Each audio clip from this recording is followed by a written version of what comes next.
natanggal ko na kasamahan ko sa trabaho. Hindi na siya pumasok ngayong araw na to, Martes. Tinanggal siya kagabi. Yan yung pag-uusapan natin yung araw na to. Una, sasabihin ko muna sa inyo kung bakit siya natanggal sa company. Bali mag 2 years na siya sa May 15. Sabi niya sa akin, bago siya 1 week before siya natanggal, sinabi niya sa akin yun na ano siya, work permit. So dito sa Canada, basta may work permit ka, pwede ka magtrabaho. Dati pwede yung yung visit visa, ngayon tinanggal na nila yun. So yun, natanggal siya. Anong dahilan? Dahil ba nag-iigpit ang Canada? Hindi yun yung dahilan ng pagkakatanggal sa kanya.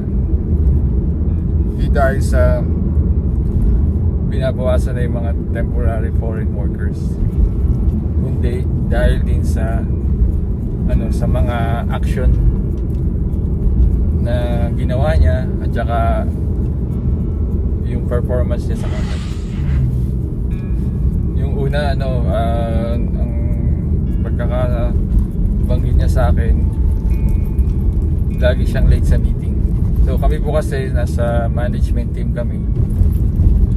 So marami kaming meeting sa isang araw. So lagi daw siya nalilate. Yun ang complaint sa kanya. Tapos internally, napansin na namin na yung performance niya sa trabaho, sa task na binigay sa kanya, hindi niya ma-deliver sa mga internal customer niya, meaning sa mga kasama niya sa trabaho na salamuha niya. Yung mga kailangan niyang trabahuhin, hindi niya na-deliver ng tama, minsan hindi rin on time. So yun yung isa pang reason ba't siya natanggal. I think napansin ko yung yung kulang pa siya sa experience para sa trabaho na yun. Or another thing is yung yung perception niya, paano niya i-approach yung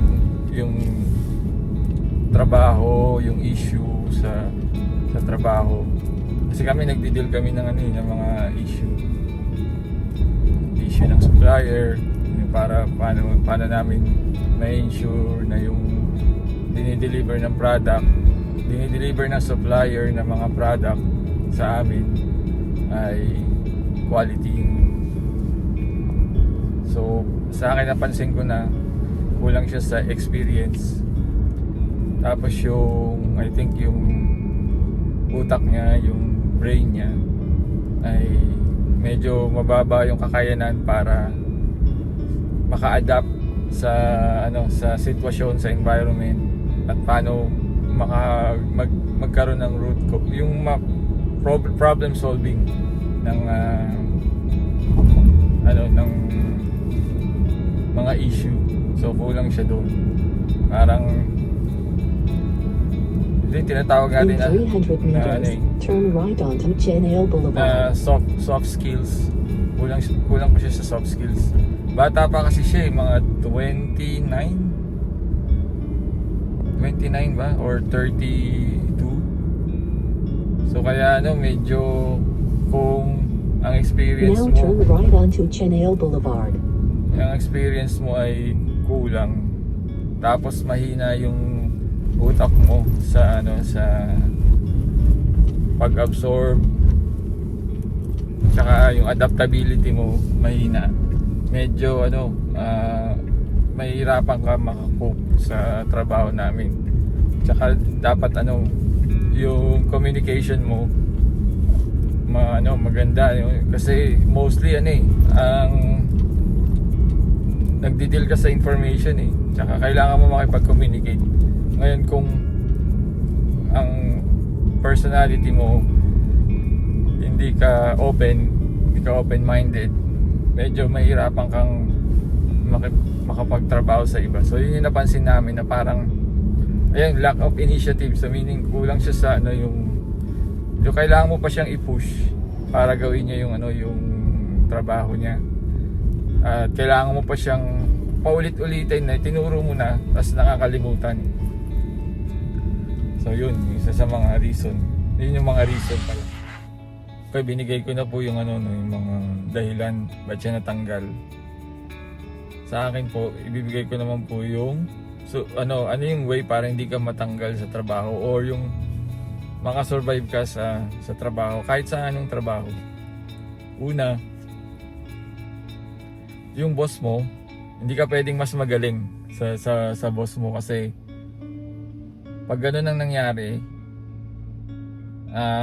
human nature po, pagka mas magaling ka pa sa boss mo, ang tendency niyan ma-intimidate yung boss mo, hindi niya magugustuhan kung ano man yung sasabihin mo sa meeting or kung ano man yung sasuggest mo kasi parang nasasapawan mo siya, hindi maganda yung ganun. So make sure, although mas magaling ka sa tingin mo, i-try mo pa rin i-respect yung yung position.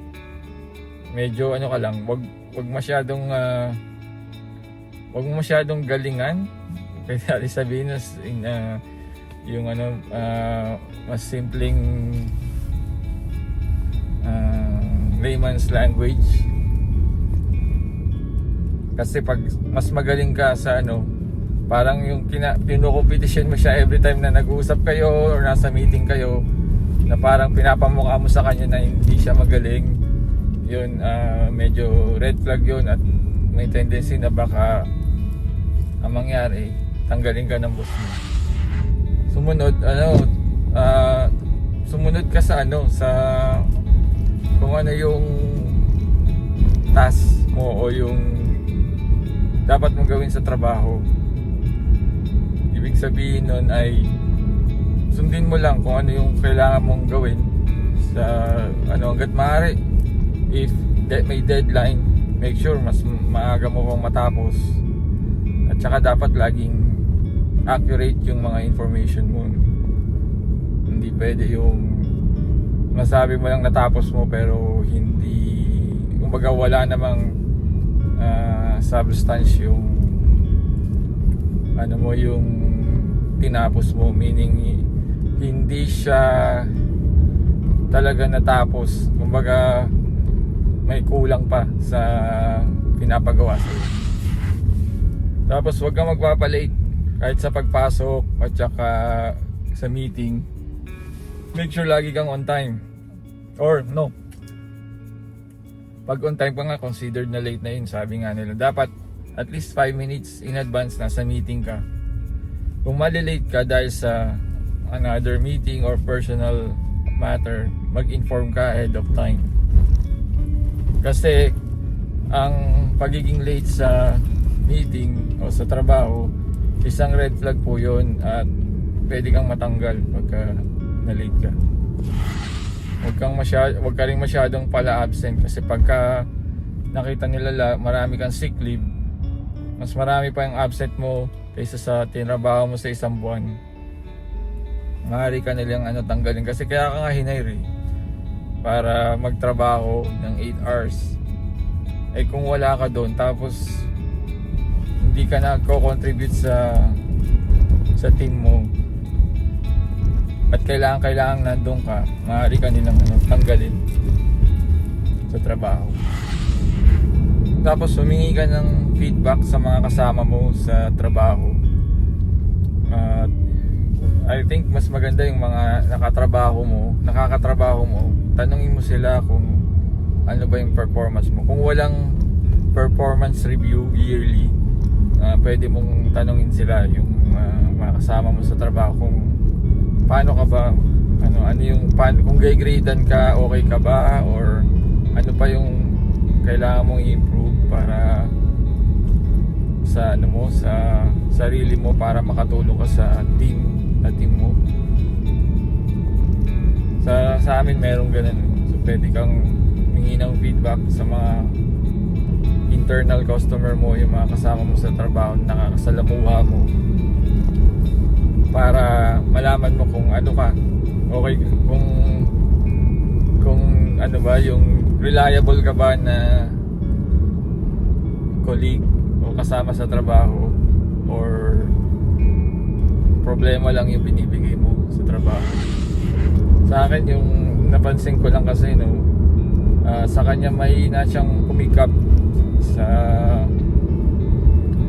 mga sa mga processes, sa mga instructions, sa mga tasks na dapat mong gawin, o ilang beses mo nang tinuro, tas hindi niya matandaan.